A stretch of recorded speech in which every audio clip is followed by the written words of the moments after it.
सिर्फ 5 मिनट ऐसा है। तो समय की पाबंदी है, तो सबसे पहले एक छोटा सा मुक्तक कहना चाहूंगा कि ब्रह्मांड की संपूर्ण रचना में है सबसे प्रमुख नारी।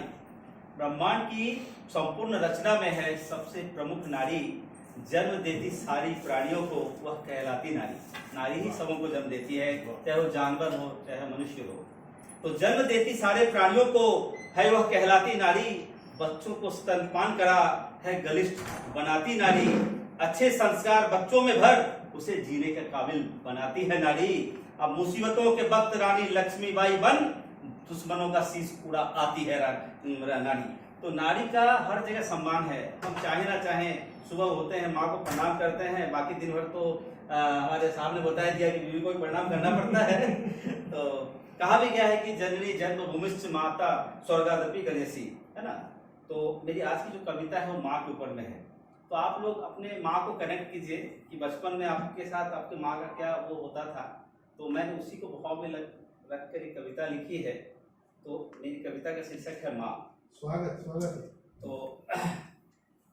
सबों के जीवन का आधार है माँ, सबों के जीवन का आधार है माँ, बेहतर जीवन का आधार होती है माँ। बच्चों के सारे दुखों को अपने आंचल में समेट सारे जमाने की खुशियाँ हम पे लुटा देती है माँ। बच्चों के सारे दुखों को अपने आंचल में समेट सारे जमाने की खुशियाँ हम पे लुटा देती है माँ। सबों के लिए बड़े प्रेम से खाना पकाती थी माँ। हम 5 भाई हैं, मैं सबसे छोटा हूँ। तो सबों के लिए बड़े प्रेम से खाना पकाती थी माँ, कभी भी भूखे पेट नहीं सुलाती थी माँ। कुछ मिले ना मिले माँ कुछ तो खिलाती थी। तो सबों के लिए बड़े प्रेम से खाना पकाती थी माँ, कभी भी भूखे पेट नहीं सुलाती थी माँ। चुपके से जाकर रसोई में जब झांकता था मैं, जब हम लोग सब खा के बाद में जाते थे तो माँ खाई कि नहीं, तो जब झांकता था तो शायद माँ के लिए खाना नहीं होता था।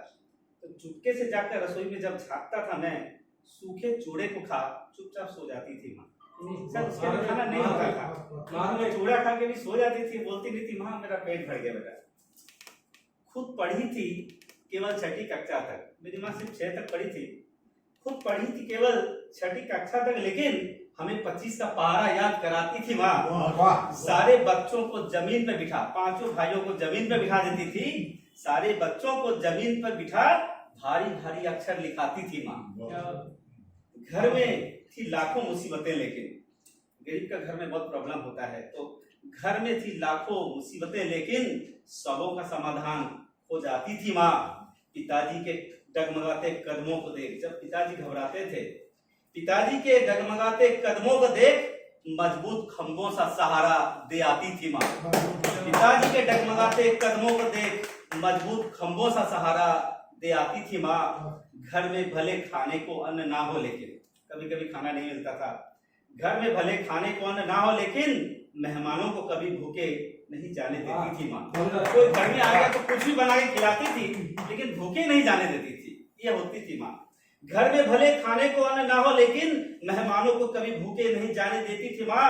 घर के बाहर आ जाए कोई भिक्षुक, कोई मांगने वाला भिखारी आ जाए, घर के बाहर आ जाए कोई भिक्षुक, तो उसे कुछ देकर ही विदा कराती थी माँ। कुछ तो देती थी, आटा चावल रोटी कुछ तो देती थी।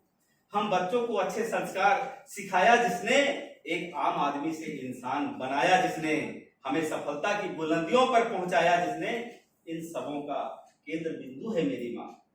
अभी रहता हूँ हजारों मील दूर, मगर सबकी माताएं जो दूर में है, आप यहाँ जॉब कर रहे हैं, महसूस कीजिए कि माँ 1000 किलोमीटर दूर है। आपको जब तबीयत खराब होता है, अगला दिन फोन आता है, बेटा ठंडा पकड़ लिया क्या, बुखार हो गया, सर्दी हो गया, दवाई लिया कि नहीं। पता नहीं कैसे कनेक्ट हो जाता है।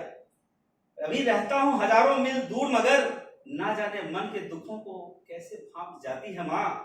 कहूँ ना कहूँ मन के अंतर द्वंद्वों को, बहुत समस्याएं हैं, नहीं कह पाते हैं। कहूँ ना कहूँ मन के अंतर द्वंद्वों को, इतनी दूर से ही सब कुछ समझ जाती है माँ। इतनी दूर से ही सब कुछ समझ जाती है माँ।